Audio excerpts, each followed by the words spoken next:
বজরংনগর পুলিশের অভিযানে বিপুল ইয়াবা উদ্ধার। নেশামুক্ত ত্রিপুরা গঠনের বড় সাফল্য পেল বজরংনগর থানার পুলিশ। গোপন সংবাদের ভিত্তিতে নোয়াবাদী এলাকায় একটি বাড়িতে তল্লাশি চালিয়ে প্রায় 12 লক্ষাধিক টাকার ইয়াবা ট্যাবলেট উদ্ধার করা হয়েছে। এই ঘটনায় একজনকে গ্রেফতার করেছে পুলিশ। থানার ওসি প্রশান্ত কুমার দে জানান, গোপন সূত্রে খবর আসে ওই বাড়িতে বিপুল পরিমাণ নেশা জাতীয় ট্যাবলেট মজুত রয়েছে। সেই অনুযায়ী বিশাল পুলিশ বাহিনী নিয়ে অভিযান চালানো হয়। তল্লাশিতে বিপুল পরিমাণ ইয়াবা উদ্ধার হয়, যার বাজার মূল্য প্রায় 12 লক্ষাধিক টাকা। ওসি আরও জানান, ধৃত ব্যক্তিকে রবিবার আদালতে তোলা হবে এবং 5 দিনের রিমান্ডের আবেদন জানানো হবে। পাশাপাশি পুরো ঘটনার তদন্ত শুরু হয়েছে। এই চক্রের সঙ্গে আর কেউ জড়িত আছে কিনা তাও খতিয়ে দেখা হচ্ছে। স্থানীয় মহলে এই ঘটনায় চাঞ্চল্য ছড়িয়েছে। সাধারণ মানুষের মতে, নেশা জাতীয় দ্রব্যের বিরুদ্ধে পুলিশের এই পদক্ষেপ রাজ্যে মাদক বিরোধী আন্দোলনকে আরও শক্তিশালী করবে।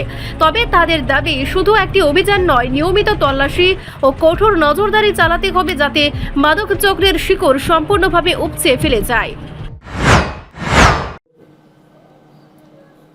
গতকাল রাত্রিতে প্রায় অনুমান 10টার দিকে আমাদের থানায় একটি গোপন খবর আসে যে পশ্চিম নোয়াবাদী স্থিত একটি বাড়িতে প্রচুর পরিমাণে নেশাজাতীয় সামগ্রী মজুত রাখা আছে। সেই সংবাদের ভিত্তিতে আমি এবং আমার অফিসার স্টাফ সহকারে আমরা ওই বাড়িতে যাই। আমতলী, পশ্চিম নোয়াবাদী আমতলীর একটা বাড়িতে যাই। পশ্চিম নোয়াবাদী স্কুলের আগে ওই বাড়িটা। তো ওই বাড়িতে ওইখানে যাওয়ার পরে সেখানে আমাদের ডিসিএম জিরানিয়া সাহেবও আসেন। ওনার উপস্থিতিতে এবং সাক্ষীর উপস্থিতিতে ওই বাড়িতে আমরা তল্লাশি করি। তল্লাশি করার পর ওই বাড়ির থেকে অনুমান 11,800 ইয়াবা ট্যাবলেট উদ্ধার হয় এবং সেগুলি আমরা বাজেয়াপ্ত করি এবং ওই বাড়ির মালিককেও আমরা গ্রেপ্তার করি, যার বাজার মূল্য অনুমান প্রায় 12 লাখ টাকা হবে। আচ্ছা, যাকে আটক করা হয়েছে তার নামে কি আগেও কোনো এরকম?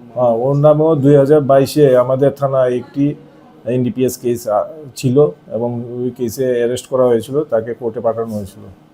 তার বিরুদ্ধে চার্জশিটও দেওয়া হয়েছে। প্রাথমিক তদন্তে কি বেরিয়ে যায়? ওর সাথে কি আর কেউ রয়েছে না? ও একই? এটা তো তদন্ত সাপেক্ষে এবং ওর সঙ্গে আরও আছে, অন্যরা জড়িত আছে এবং তদন্তে যাদের নাম বেরিয়ে আসবে তাদেরকেও আমরা গ্রেপ্তার করব। সে কি জানিয়েছে, মানে কোথায় থেকে এগুলি সংগ্রহ করা হতো বা আনা কোথায় থেকে আনছে এগুলো?